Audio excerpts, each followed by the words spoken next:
Can I dream for a minute, yo? Can I dream? Can I dream for a minute, yo? Can I dream? Can I dream for a minute?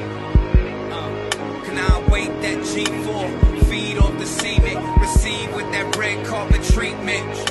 Raw fish, caviar and crackers at the Ritz. Can I dream for a minute? Shit. How about a meal worth of chips? I think it's like. Welcome back, everyone, to the Urban Wrestling Network. It is your host for this great episode, BVTV, as we're going to be talking about everything MLW and all the big news that's been happening, as well as the season finale of MLW Fusion. I am joined by the two OGs here. Evil Onse, how are you? What's going on, everybody? Is your quintessential Puerto Rican muffin Jorge, Evil Once. As always, I'm here with Evil Orbit, the afternoon snack. And man, MLW was awesome last night, and I'm ready to talk about it. Awesome. What about you, Macho Man? How was it? Oh man, freaking amazing. Having a great time. And man, I'm excited to get into it, man. We can mix it up. There's some exciting news. Awesome. Before we do that, I want to talk about, we had the exclusive interview with the leader and the voice of the Contra unit, Josef Samael, Evil Onse, Sam, Yeah. I-L. Yeah, I had to make sure, it's and speaking of that interview, how awesome was it for you? I loved it, man. I had fun, even though I kept getting picked at by Josef Samael, because I keep butchering his last name. So he made some threats at me and my family. You're on death row. I'm being watched as we speak, but hopefully hopefully we're in good terms. So, and I don't get my knees capped off or nothing like that. So, what about you, Macho Man? How was it for you? Oh man, that's a dangerous man. Lots of enlightenment, lots of knowledge that he dropped. We got to see just how the mind of Contra works. You know what I mean? It's just not the voice, but the mind of Contra, and just how some amazing insight into the industry, and how one man can just menace another human being. Yeah, I think for me, anyone who wants to be part of the wrestling business, there are so many gems and so much knowledge that was dropped there. That's free knowledge, and I implore everyone to take it, because it is from someone who's been in the game for 20 plus years. It was a learning experience for me. I think for everyone who's a part of it, and those who are listening this Friday, I think you're honestly going to enjoy something really special. And it was probably the greatest interview we have ever had on the network. And I've been here for a very short time. This to me is probably one of the most special ones, at least for me personally, that we have ever done. And it's something that I implore everyone to go check out on Friday. It is something you definitely don't want to miss. The most important interview in the game. We got that scoop. And without further ado, let's go straight into MLW Fusion, the season finale.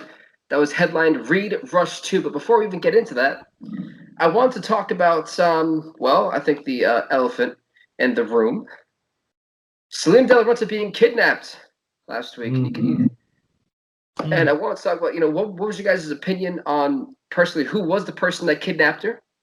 And what do you think? Do you think it's time that it might be clipped for Salina de la Renta? I know it wasn't Mill. That's not Mill's mask, for starters. Mill's also a little bit bigger than that guy. I don't know who it was. I talked to somebody about it. Somebody mentioned it. I can't remember. But he's one of the cohorts for Mr. Cueto and Azteca. So I'm not surprised, and I'm also horrified at the same time, because finding yourself on the wrong side of Azteca Underground, there's consequences, serious consequences.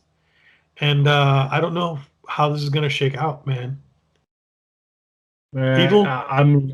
I was afraid for Salina, because that was my home girl, but when we got to see who the actual leader or Jefe is, that was a wrap for me, because for the last 2-3 months, Don Dada, Mr. Chef, has been praying, shouting to the heavens, telling everybody who wants to listen that El Jefe was Dario Cueto, and he mentioned this 2-3 months ago, and every week it was the same. It's Dario, man, it's Dario, and it comes out to be Dario. Right now, I don't know. I mean, they go on and do what the season is finale, which I don't know what the hell that means. I don't know. So this means that there won't be any more episodes, new episodes till July. That's what that means when they mean by a season finale. Well, I want to get, and I want to break into that in just a second. Okay. And So speaking, I don't know what happens. So for me, if it's a season finale and they come back in July, I don't see Salina coming back. So if it's gonna be that long of a break and there's no updates on a weekly basis, I'm gonna hate that, bro. To be honest with you, because they left me in a cliffhanger in May and gonna skip June, July, and you know what I'm saying. I don't know, man. I'm not too happy about that. But that's yeah, it's something. Vic, what did you like me have been following MLW pretty closely? Do you think this is kind of where it's at, where we're going to get left on a hook for a month, or do you think they're going to show us something else before we get to the July? I think, since Court Bauer is really smart, I think they need to leave it on that cliffhanger. I think you built that juicy, savory moment, and you can build on that because what is the one thing when you want to see something the most? And this always happens no matter what it is, whether it's a game, it's a sport, it's a book. It leaves you on a cliffhanger because there's going to be a part 2. Now the season ended right then and there. It doesn't mean obviously there's been another one. So it keeps you on a cliffhanger. You're clamoring for more. And when you get it, you're waiting. You're gonna keep checking the Twitter, checking the phones, checking the media's, the news tablets, in hopes of trying to get more information. What is going to happen? What is that? So there's so much that they can capitalize on by waiting. They have the balls in their court, and they're going to hit a 3-point shot when that team when they debut in Philadelphia on Vice TV. And speaking about that, if you didn't know, MLW confirmed for Vice TV. After their success with Dark Side of the Ring, Vice TV felt that, getting a whole wrestling promotion under their wing is a smart thing. So I want to know your guys' opinion on the Vice TV deal. It's crazy how MLW is a lower rank professional wrestling company. Because you have WWE and now they're in Peacock. You have Impact Wrestling. They're on Access. No, on Access TV, and Ring of Honor has the Sinclair Broadcasting or whatever, but they're always trying to find more avenues to push out. You got MLW, who's like ranked down here, like really nobody really thinks about them that much, if anything. Has it on Being Sports. Then they go to the Zone, which is a premier boxing and soccer from England or whatever station. And now you go to Vice TV, so now it's gonna be on 3 different locations where you can actually see this. But you mean to tell me these guys could do that and nobody else can find anything outside of what they have? It's amazing what this little company is doing to get this much promotion and more eyes on their product. And I love it. I'm for it, bro. Because I have 3 different chances and 3 different ways to see MLW now. 4? YouTube. Oh, and YouTube. They have a dedicated YouTube. And okay. So look at that. 4 different ways. I got access to On Being Sports. I got access to the Zone because I'm a member since day 1, and I got access to Vice TV.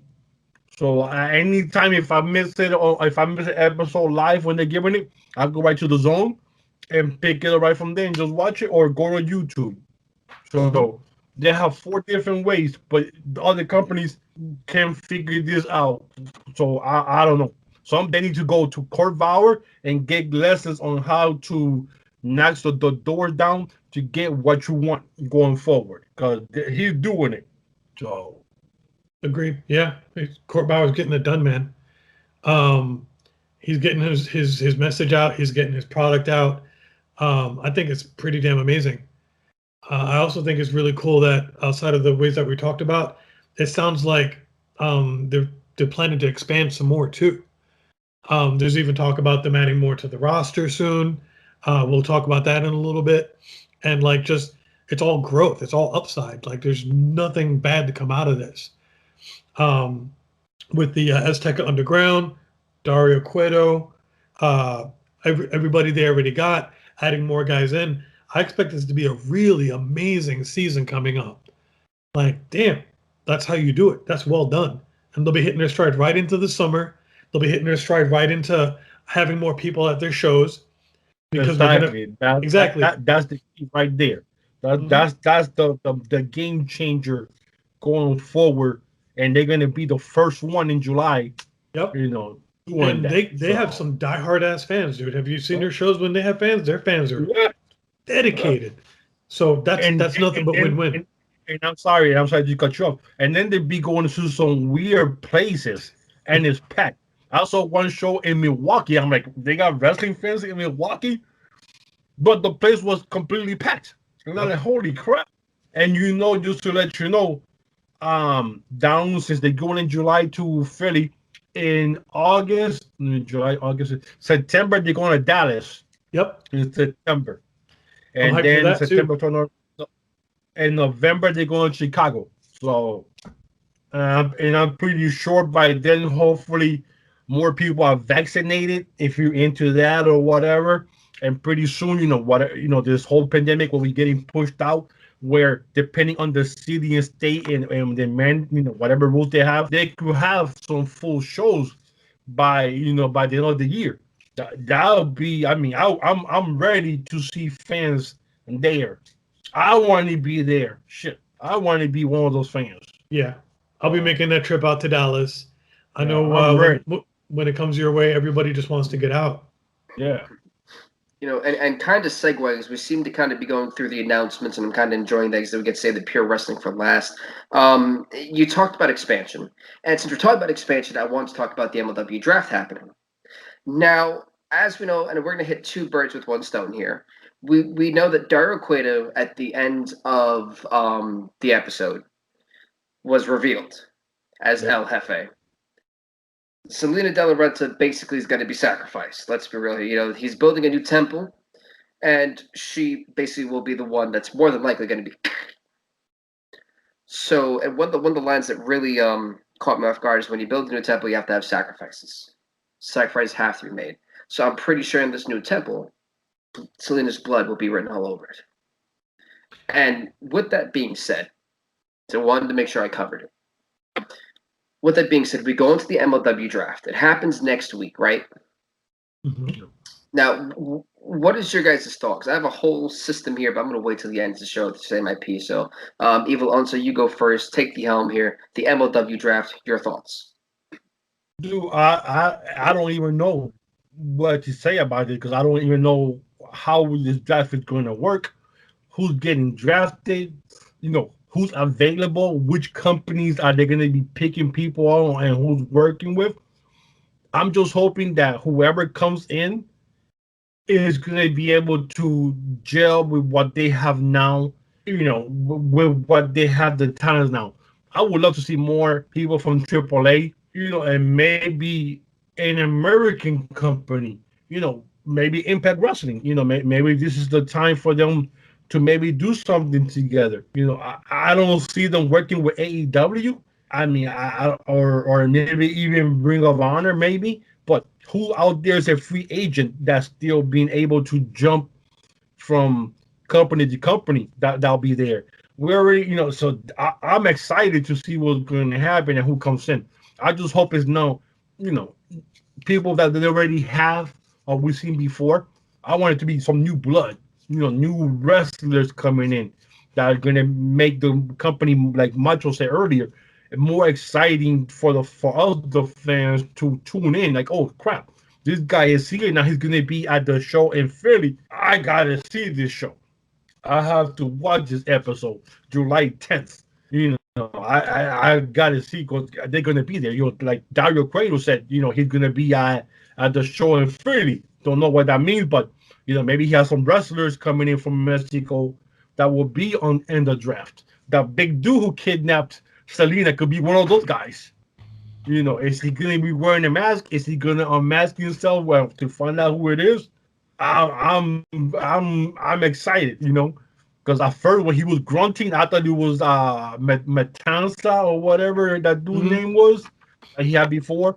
But we know that was Jeff Cobb, and he's down in Japan and working here in the States. But you never know if he comes back, depending on his contract. So yeah, that's possible. I'm excited. I think Cobb's still doing Ring of Honor in Japan, but I don't know what kind of contract he has. So you're right, he could show up absolutely. Yeah, and we know a lot of people contracts are coming up. So, I mean, I think it's the idea, the potential of like it could be anything, like you said, that makes me excited. I look at some of the recent pickups. They picked up ACH.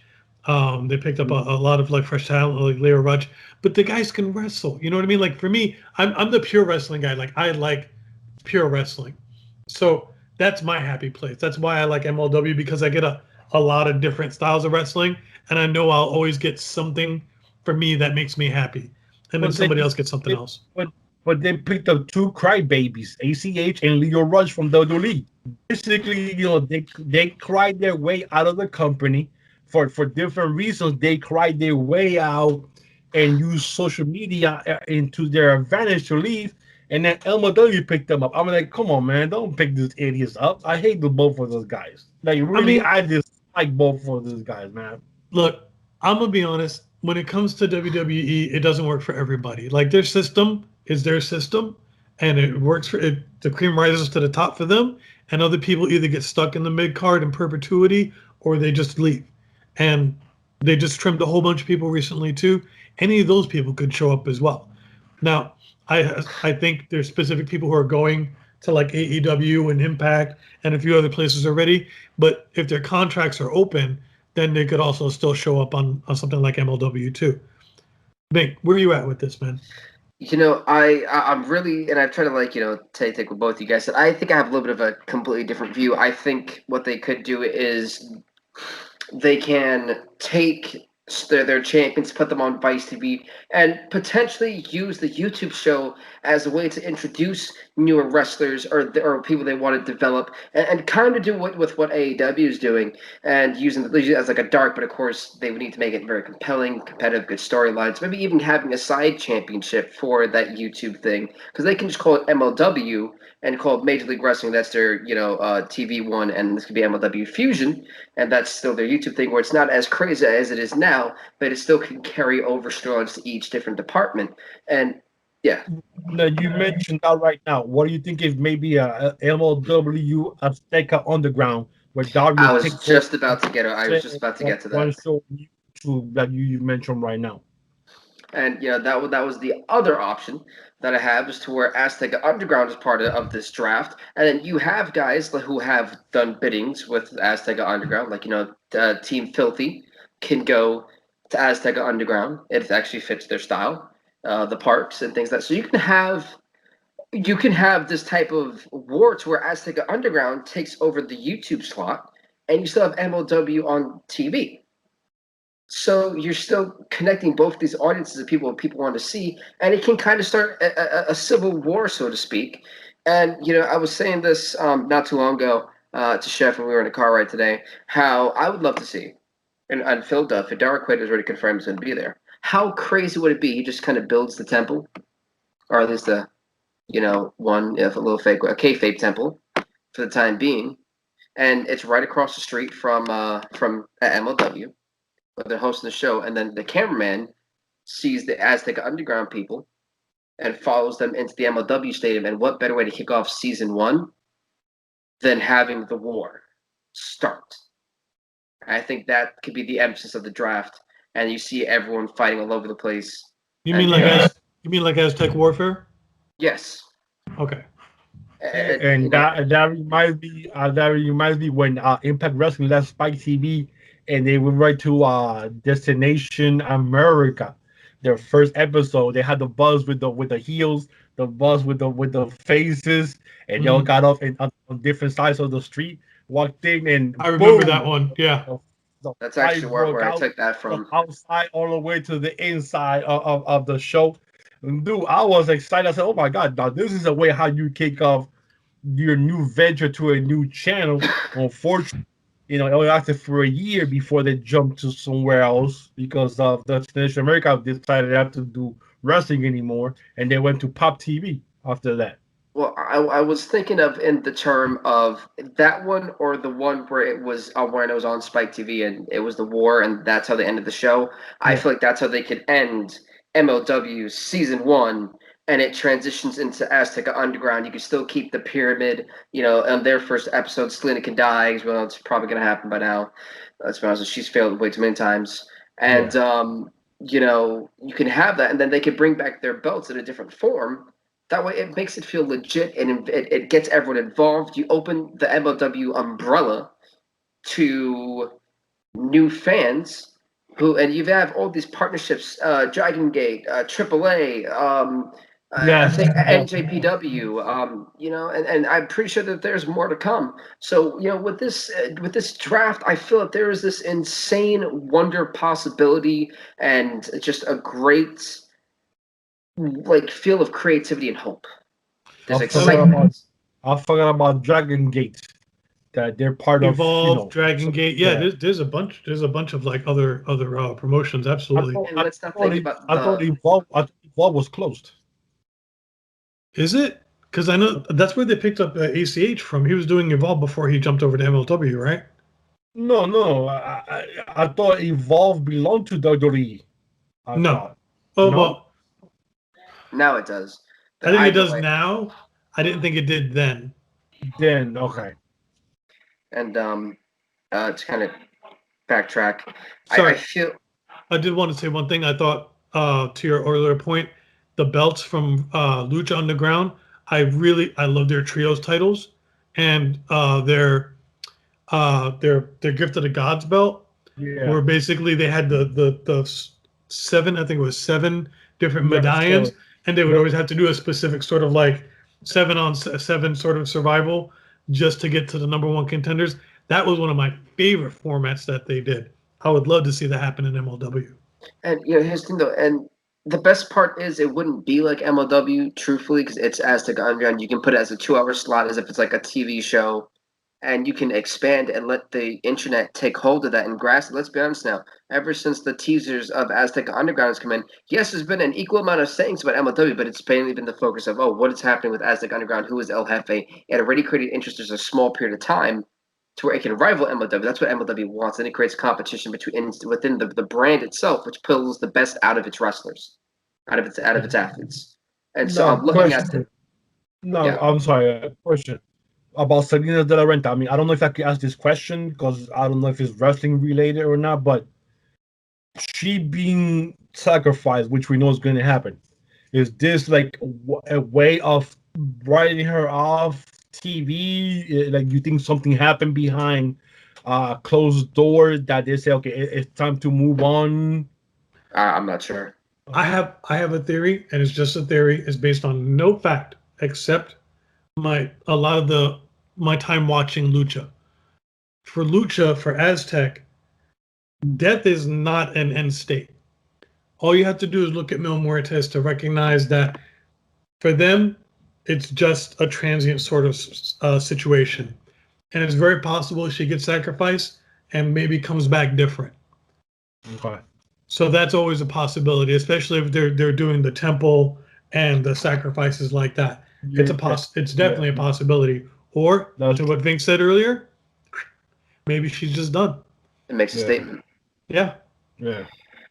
But no, I just I think through and through the amount of just open world possibilities are going to be so beneficial to the believers, to the MLW fans, and I think that's something that everyone in professional wrestling should want to be a part of. And if you're a fan, that's something you've got to put a pin on, like a legit pin. And when that first season comes out on Vice TV and on the YouTube thing, if they still have a second show on the YouTube thing, put a pin in it, and just get ready for something special. Because right now they're at a point to where they're elevating, they're constantly getting better. So when you're constantly growing, there's only nothing but success. Because they have a winning formula. What Court Power doing, he's building something special. Okay, creative makes sense. The fans believe it, and there's nothing you can really do wrong here as long as you keep the same stuff and you keep it innovative. So for me, I think this is going to be a win all around. Now, since we talked about Josef, Salina, Vikes TV, the draft, and Dario Cueto, I want to make sure I hit all that just in case you guys kind of lost in the shuffle yet. Did we hit the 40 man? We'll talk about that right Okay. after So I wanted to talk about going back to Josef Samael and Contra unit. I want to talk about how Josef Samael had basically shut down the title hopes of one national openweight champion, Alex Hammerstone. Not happening. Not happening. Not happening. Well, I'll let you take the floor here. You seem like you have a lot to say, so go right ahead. Not happening. Hammerstone is my boy. He's my number one person there. MLW. You can't hold that monster down, man. He's gonna get his starter shot. No matter what Josef says, he's gonna get his starter shot. Now he might be blocking that, and what Macho just mentioned about the 40-man battle royal. Whoever wins gets the automatic title shot, no matter what. So if he's not gonna give him that shot, or not giving a shot because he's the number one contender because he already is the middleweight champion, then his other way is to win the 40-man battle royal, which I believe he will do that if he enters in it, and he'll get his title shot. Now, even if he has to wait, then it'll happen down in Philly on the July 10th show. Period, because it's gotta happen. There's no way that match does not happen. And they're making us wait. They're like teasing us, and I'm mad about it because I want to see that monster match now. No DQ, no outside interference. I want that in a cage. Put a roof on top of it. I don't want anybody in there except for them two and the referee. Let them go at it. I want to see two behemoths. That's Bam Bam Bigelow go against Bam Bam Terry Gordy. Or Stan Hansen. That's the battle of the bulls. I got it. It's gonna happen, and it's gotta happen, Mo. Man, I can't disagree. Like, if anybody can, who's got the swag and the momentum and the skill to get through a 40-man, it's probably him. I wouldn't put it past. However, if he gets in, I don't know if being the title holder, he's able to go into a battle royal like that or not. So there's some unanswered questions. Like, can he do it as is? If yes, then yeah. If I were him and that's the only way I could do it, yeah, I'd be all about that life too, absolutely. Because I don't see Josef Samael giving him any other option because he just doesn't like him. Doesn't like the look of him, can't stand him, and has no problem jerking his chain, obviously. And you talk to Samael. If Samael don't like you, he'll let you know. Yeah. So. Well, he don't like me. He already told me. He let me know a couple of times. So. All right, you hear that interview tomorrow at 5 p.m. So kind of going off of what both you guys said, I have a different take on it. Looking at what Alexander, let's start with just Jacob. Look at what Jacob. Just agree with me for once in your life. Stop with the different takes. Just say yes. Jorge, yes. Kwon is the man. The pendulum is gonna get him. No. Well, here's the thing, though. You look at what Jacob Fatu's incredible reign has done so far. He's beaten the top guys. That is something Alexander Hammerstone's title reign has not done. Alexander Hammerstone's beaten the top mid-card guys, and let me finish. I already see the face. And the reason why I says you look at what Jake. Let's compare the title reigns. Both around similar time frame. I think Hammerstone's is a little bit longer. The most notable people I can think of are Brian Pillman Jr. and I think it was someone from AAA once, and that's kind of it. Those are the two I can remember vividly. You look at what Jacob Fatu has had to do. Tom Lawler, the Von Erichs. He's had a whole list of people he's had to go against. And you look what's happening right now. The only notable person that Hammerstone has fought was Mil Muertes, And yes, that was a close fight, but even Mil Muertes' MLW run hasn't been that great on paper either. So if you look at it, in my opinion, yes, just because the PWA ranking said that he's number one, he is not the true number one down, so he can beat a couple top guys. And that starts with guys like Tom Lawler, Low Key, and so on and so on. So in my opinion, I actually have to agree with Josef Samael here. He's not the number one contender. Mm-hmm.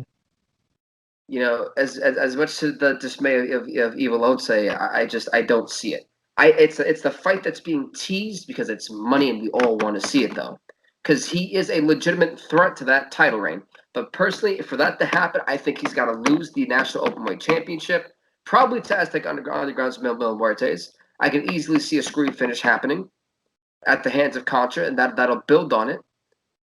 So you know when you take all those things into from a storyline standpoint, he has to lose that title. I think for him to get that next one, you don't want a champion versus champion. It's redundant. We already seen it at Rebellion. We don't want to see it anymore. Everyone's trying to do it. We don't need to see that. So I feel that for Hamster, he's got to lose the belt. Make sure it's a screwy finish. That way you protect him, and it still keeps him as a viable challenger because now there's even more meat at the bone to chew on for storytelling wise.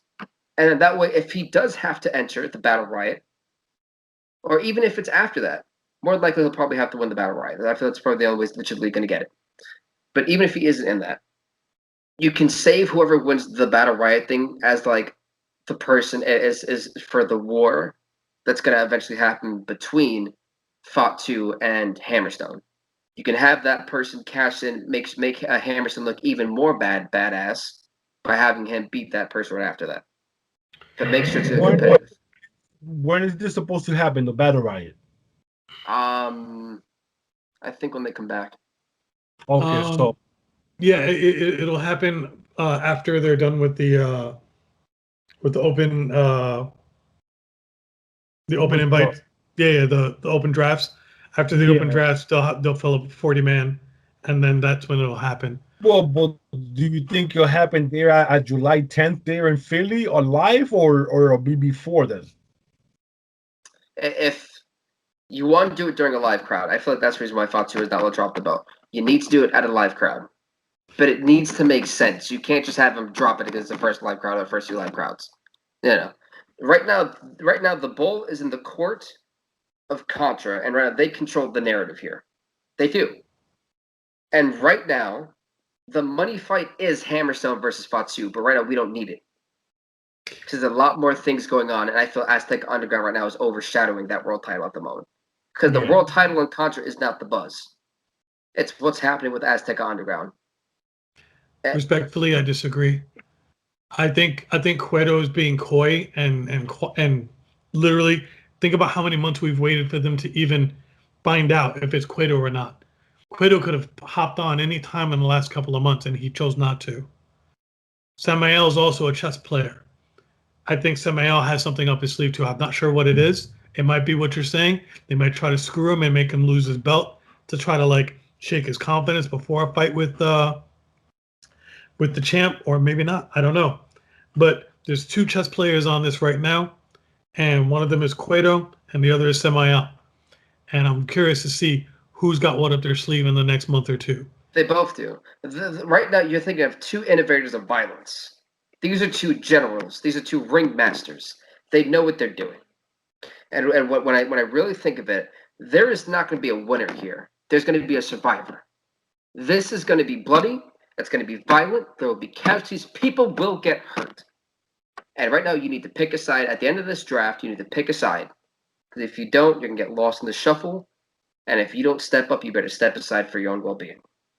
Well, I'm in for the violence, so I'm here for the violence.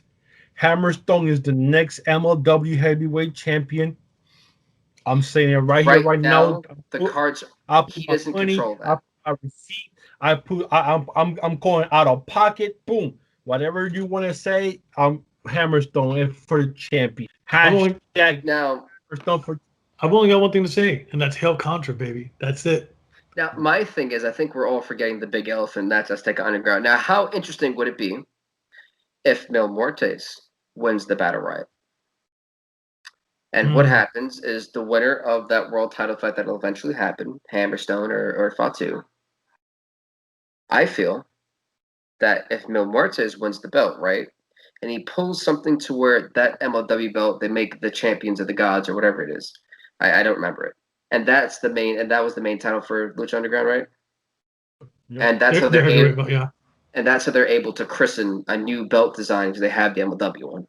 And that's what gets Aztec Underground off and running. Now, I said that's just a theory. Just a theory. It's not concrete. The battle royale hasn't even happened yet. You're still waiting on the draft, but that's just my theory. That's BBTV's theory. Okay. And honestly, I think we have like 2 more pieces of business. And that is the Richard Holiday, Gino Medina thing. You know, Holiday had a good match. I can't remember the guy he faced. He was like a nobody. Respectfully. It wasn't nobody. It wasn't nobody. Dude was like 3 feet tall. No lie. He was short. Alicia Atut was taller than that dude. It was literally just a tune-up match, man. Like it was a tune-up match to you know get Holiday, to the main yeah. storyline. Yeah, and you know a lot of people I don't think really care about Jim Medina. I actually like Jim Medina. I've seen his work; it's actually very impressive. Now, what are your thoughts about him cheap shotting Richard Holiday and advancing that storyline further? I hate it. Didn't like that at all. He's disrespecting the dynasty. He's about to get stumped out by Holiday. But There's he was, no way. bro. He was part of the dynasty. Yeah, Like, he should have never been in there. I hated him when he got put into the dynasty. He never belonged in a dynasty since day one. And the reason I think they did that was because they knew MJF was already on his way out to AEW, and that's the reason why they wanted to put him in to do it, make it a 3-guy team after MJF left. But he never belonged in there. Never. He did not even look right being in the dynasty. wow, that's a hot take. So, okay. yeah, but I mean, Holiday's gonna beat the crap out of him, teach him a little lesson, just slap him around, get it over with. I don't know, man. The last match they had wasn't a squash at all, dude. Like they went toe to toe with it. Okay. And I think once he gets out, I think he needs to get out of his own head, Medina, to just really take it to Holiday. I think he's still on the back step. I think he's still allowed Holiday to get into his own headspace, get the head game in, and it's cost him every time. If he can get out of his own headspace and just focus on winning that title, I think there's a solid chance he could take it from him. What title? The Caribbean title. Man, first of all, that's a fake title. That's whoa, damn. Dude, it's a fake title. That title doesn't even exist anymore in Puerto Rico. So I don't understand what Savio Vega had the title. Holiday took it off of Savio Vega. I understand that, but that title has been deactivated in Puerto Rico for years. So I don't understand what's up with the title, anyways. Well, it was recently activated for that. Yeah, but still, it's still okay. Oh, so they activated just for this purpose? I guess so. Yeah. Okay. I thought it was a fake title. I didn't even care about the title because I'm like, that's fake. That's been deactivated for years. So okay, so it's back. All right, but still, yeah, whatever. Well, Macho, do you have anything you want to add to that? I don't know. I think it's a title that has some prestige. It's a title that people do recognize. Yeah. They haven't in some time. I'll concede that. Like, I'll give you that point fair. It's been a hot minute, but there's no reason. There's been several titles that they've taken in and out of retirement in several promotions that come back and have their heyday too. So for me, yes. Why not? I appreciate it.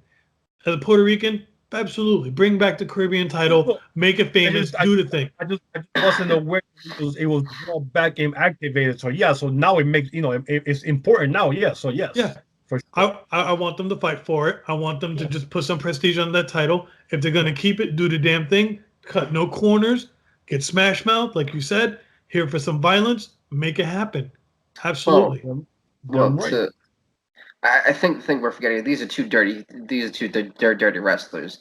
There is not going to be a clean finish to this match whatsoever. Who you calling dirty? Both of them. Between Holiday and then the crooked ref. Holiday is crooked, B. That Medina guy don't is play nice either. with the refs, the paying off refs and stuff. Come on, how greasy do you gotta be, dude? Rachel Holiday dirty? What? Holiday's Oh, grimy. oh my god. Oh man, is that dude grimy? Now I will say that about Medina being dirty, but not Holiday. I mean, come on, man. He's a man's man. He's a businessman. With his consumer ninos. Look, I never liked Holiday. All right. I'm no. Rarefied air. He needs to just stop huffing his own rarefied air. I want Medina to just take the title from him. I can't stand him having the title. He's so smug. I'm tired of looking at him. I want somebody else to put that belt on and put some prestige on it. Because he doesn't even like defending that title. He'd rather like sit there and brainstorm some business venture. The hell with Holiday. The last two segments, I don't like them. These last two segments, last segment and this one, you guys are just disrespecting the wrong people. I don't know what you guys are watching. This is just, I don't know. This is not right at all. Really? Hammerdick? Really? Hammerstone and not Holiday too. Hammerstone and Holiday. They need one more member. They need one more member of the dynasty to make it complete. And you guys are suspecting the name of the dynasty. Big help me here, man. Dirty. To move forward from this catastrophe that's happening, to move forward. It is a catastrophe. The lies you two guys are lying right now. I can't believe this. As the only non-biased person here, to move forward, the main event, Rush versus Reed 2. Again, I can't trust two here. I mean, two barn burners, two bangers, two match of the year qualities. I mean, perfection personified. This was pure wrestling at its finest, and it was absolutely freaking wonderful. And before I even try to dissect this, I want to hear your guys' opinion. Macho, go first. I'd love the shit out of it. This is right in my lane. Like pure wrestling, they fucking put a clinic. I was overjoyed. I've been waiting to see these two cut loose, and they really pull the best out of each other. Like flat out, they upped their game and upped it and upped it and upped it and upped it and upped it, and they brought themselves up to that level. I did not know who was going to take it. That's how close that match was. I was preach, brother. Where you at with it? I knew who was going to take it. That was Myron Reed, just because I dislike Leo Rush. So I already knew Myron Reed was going to win. But what you said, man, I mean, this match was two guys who mesh very well. That's what this match was. You see matches that people don't match, and you see, oh God, that's messed up. But these two guys here was like this. Dude, moves, counter, moves, counter. They're jumping outside. I saw Leo Rush jump out, and I don't even know what happened. That Leo Rush landed on his feet after diving, landed on his feet and didn't move on him. And I'm going like, what the hell did I just see? Like, I had to go back on YouTube like 3 times and slow it down just to see exactly what he did, because I was top of whatever they did there ever. And it was counter after counter after counter after counter. What, 15 minutes? I think it was over 15 18? Minutes. 18, close to 20. Yeah. The match went over the first match, which rarely happens when you go one high and you go higher than the first match. This was classic. I would love to see a part 3, just because I have to see it as a rematch for Leo Rush getting his rematch. And I gotta see it, bro. I mean, but it has to happen in front of a crowd, because I want to see the crowd reaction. I want to hear. You want to hear the holy shits? Yes, I want to hear that holy shit. Though, like, I want to hear all that, and that's what's been missing the last year. And I've been hungry for that. Mm-hmm. Like we get it. We hear it in WWE in the dome thing. It's not the same. We hear it at AEW Jacksonville play. It's not the same because it's not packed. They're so spread out. But I want to see this at in Philly, if there happens there a third match there in front of that type of crowd, and just have them go give me another close to 20-minute match, dude, take my money. Here you go. Take my money because I want to see that match again. Yeah, this was the Myron Reed that I wanted to Yeah, see. How about you, that, Pink? this was a classic. This was a classic match of how to do a move and how to counter the move. Period. This is how you make a move and you counter it. That's how that was over and over. Just counter, counter, counter, counter. And I'm like, woo, how can you counter that? And they were doing it. Oh, okay. I see you now. All right. Okay. There was things that I didn't even know you could counter. And they were countering. Oh shit. Okay, I didn't know you could counter that leg, like right. I was like, all right, I see that now. Let me try on my and see. Let me try on my brother and see if it works.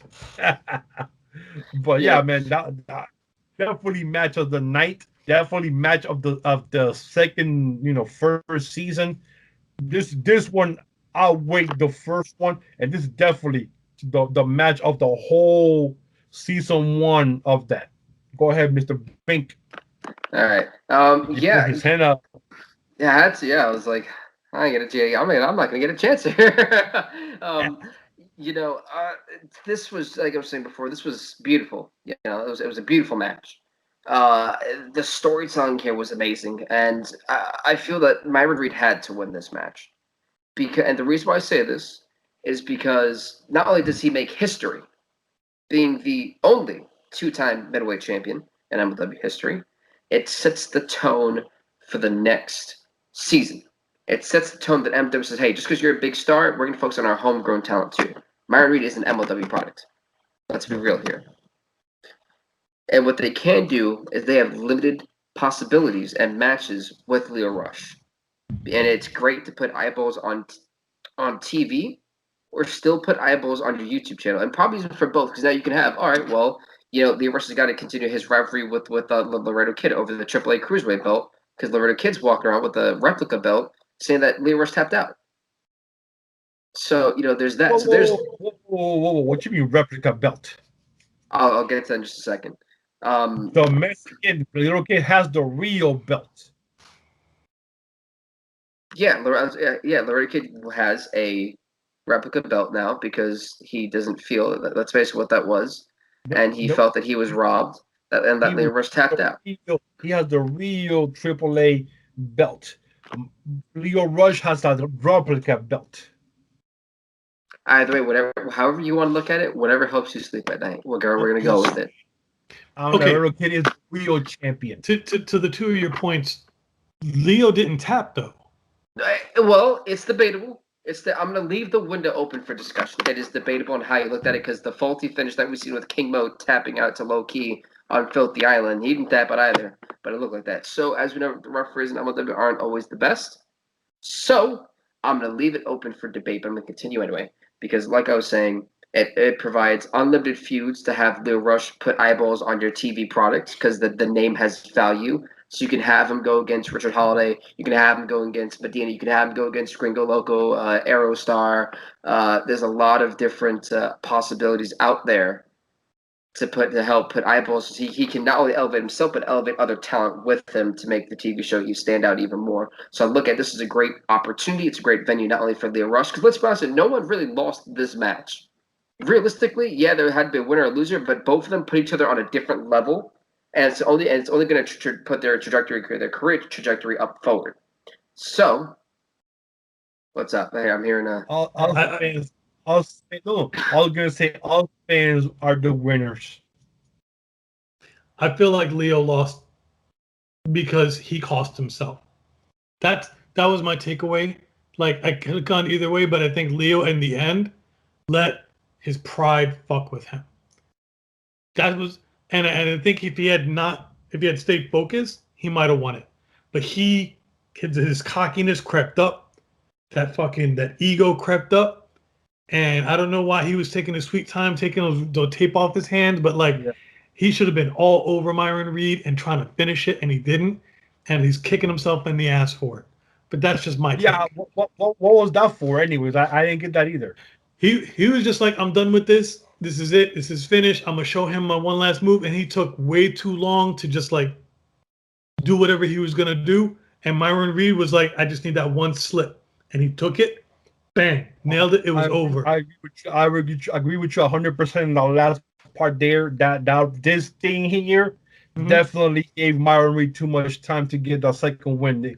I didn't get the point of what I didn't get it till you said that now, which makes sense now. But yeah, he cost himself the belt. But what Fink is saying, I agree. Also, there has to be a 3. This was too close for anybody to really call. Oh, they're gonna bounce around and do some stuff. Yeah, I think so. I think it's gonna be a second before we see a 3, right? Yeah, honestly, I felt that there's so much story here. This should be waited for about 6 to 8 months, in my opinion. Oh God, Lord, man, 6 to 8 months.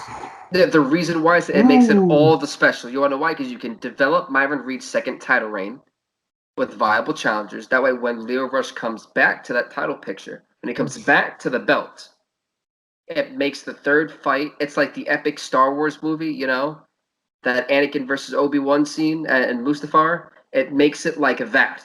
It is the battle of the titans in the middleweight division, and it's great storytelling. It's long-term storytelling that is so forgotten in this industry.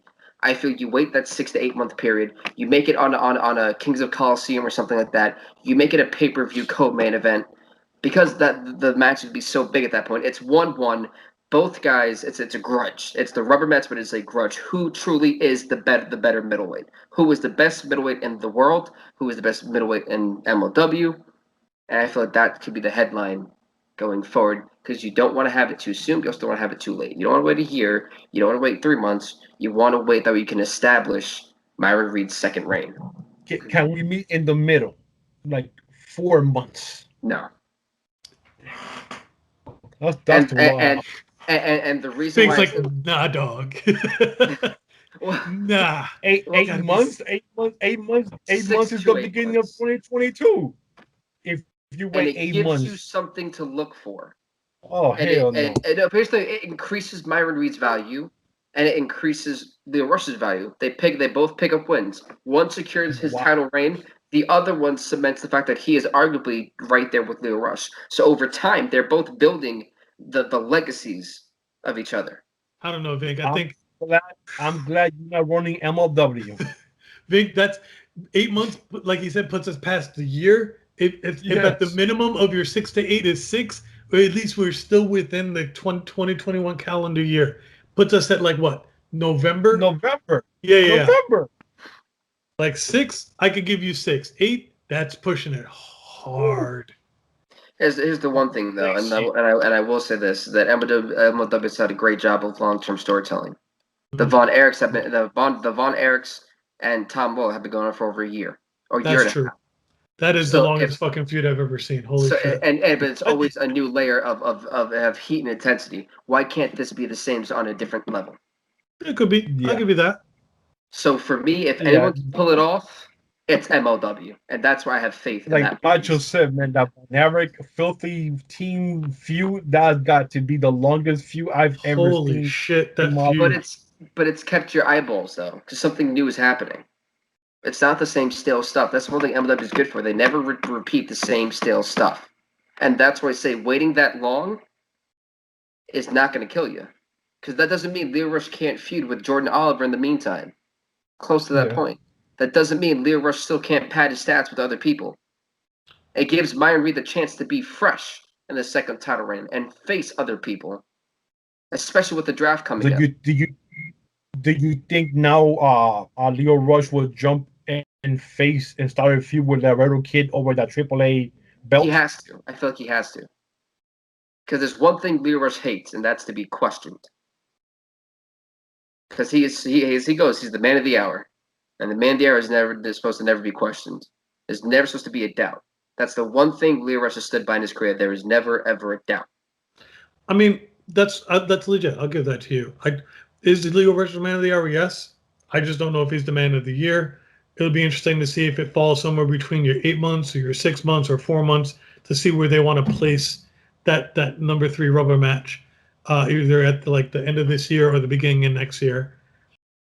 And like you said, with them adding more people to their roster, yeah, absolutely conceivably they can push that out and do some long storytelling for at least 6 to 8 months. I can do that. With that being said, I think that's a perfect place to put the pin in this conversation. Thank you guys so much for tuning in to this to the MLP podcast. For myself, Evil Once, and Macho, follow us on at the Urban Wrestling Network on YouTube, Twitter, Facebook, Instagram. We have our own website at www.urbanwrestlingnetwork.net or .com. It's one of those two. We have a shirt shop, I believe. We're getting merchandise. Big things are coming in 2021, and 2022 will be our year. Mark my words. And by the way, with the last snippet, I'm actually a shareholder in the UFC. I'm going to start using that for now. Anyway, thank you guys so much. Hit that sub button. Elbow drop that like button. This is for Bill Vink, Evil Unsaved Macho. We'll see you next time, everybody. Stay off the hook.